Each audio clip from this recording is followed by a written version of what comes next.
Hi everybody. I've got a book for you to read today. It's called Nora's Castle, and it's by Satomi Ichikawa. It's about a little girl with great imagination. Nora's Castle. From Nora's house in the village, you could easily see the castle. No one had lived in the old castle for a long time. There may even be ghosts there, people told her. When it was stormy, or on a gloomy winter days, you could really believe what they said. But when the weather was fine, how beautiful the castle looked. Was it really true that no one lived there? One day during the summer, Nora decided to find out for herself. With her constant companions, Maggie the doll, Teddy the stuffed bear, and Kiki the dog, she set off on her bicycle. The four explorers were in high spirits. What an adventure! There they are at the castle gates. When they got to the castle, Nora pushed with all her might to open the heavy iron gates. Creak. Then she opened the big front door of the house. Creak. In the hall, the air was cold and damp. "Hello?" she called out. "Is anybody home?" But there was no reply. Brave Kiki trotted in and tried to climb the stairs, and the others followed. They came to a huge room. It was nearly empty, but on one wall was a painting of a man in armor. Was he a king? He looked so real that Nora indistinctly bowed to him and said, "Excuse me, Your Highness. I hope we are not disturbing you." The next room must have been the music room, for in it they found an old piano. It had some of the keys, and termites had eaten part of one of the legs, but it could still make music. Nora played a tune, and Maggie, Teddy, and Kiki sang. In the blue bedroom they found a princess. "Princess, come and play with us," invited Nora, and Kiki wagged his tail as he looked at the lovely lady in the painting. But the princess must have been shy, because she didn't reply. So the explorers left her there and started to climb up inside the tower. "What are these stairs?" said Nora. "Is anybody here?"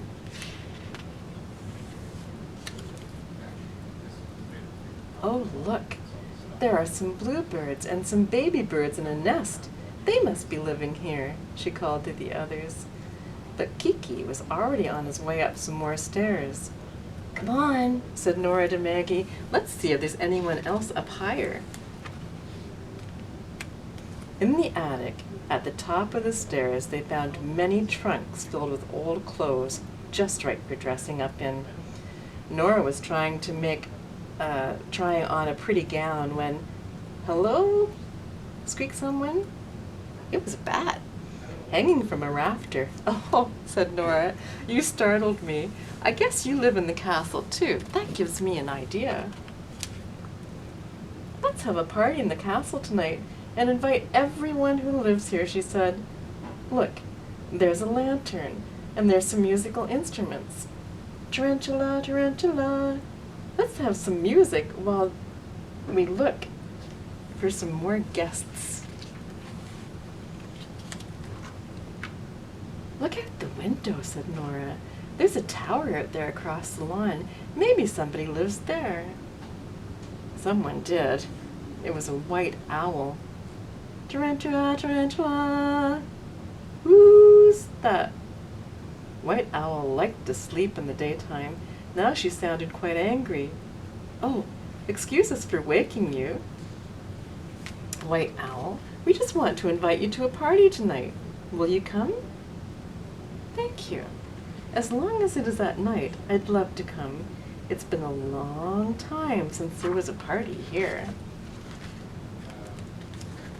Now it was time to prepare for the party. From the tree outside the window, they picked cherries until their basket overflowed. And in the field behind the castle, they found hundreds of wildflowers. "Oh, how beautiful," said Nora. "Let's pick some for the party. All these colors will make the room look brighter." In the corner of the garden was another old tower, and this one was in ruins. "There might be someone here, too," said Nora, running to the door. "Oh, look, there he is, he's up there. Mr. Rabbit, will you come to our party tonight?"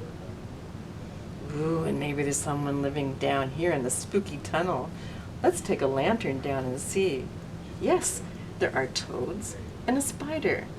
Hello, will you come to the party tonight?" At last it was time for the party to begin. The table was set, the candles gleamed. Besides the cherries, Nora had set out food that she had brought from home in her picnic basket, and Mr. Rabbit had contributed some carrots. Nora, Maggie, Teddy, Kiki, the bluebirds, the bat, Mr. Rabbit, the toads, and the spider were all there. Sitting around the table, they felt like kings and queens of old. But where was White Owl? Just as night fell, she flew up to the window. "Now, let the party begin," said Nora, and what a feast it was. After eating until they were full, they sung and danced in the moonlight garden, towering against the night sky. The castle seemed to be smiling. Perhaps it was thinking that it was back to wonderful parties of the centuries ago. When the party was over, Nora and Maggie and Teddy and Kiki were all too tired to think of going home. "You can sleep in my tower," said Owl, who was still rather ashamed of being so angry before. So they snuggled together in the soft hay, and they were soon fast asleep. Early the next morning, Nora and the other brave explorers said goodbye to their new friends and set out for home. "We'll be back soon," she promised. These days, when Nora looks out her window, she still sees the castle, her castle, in the beautiful countryside. It looks as it always did, silent and mysterious. But now when the people of the village tell her that the castle is deserted, Nora smiles and thinks fondly of all her friends who lived there. But she never tells anyone what she knows about the castle. It is her secret. That's a pretty nice story, eh? She had a great imagination and a great time. Hope you enjoyed it.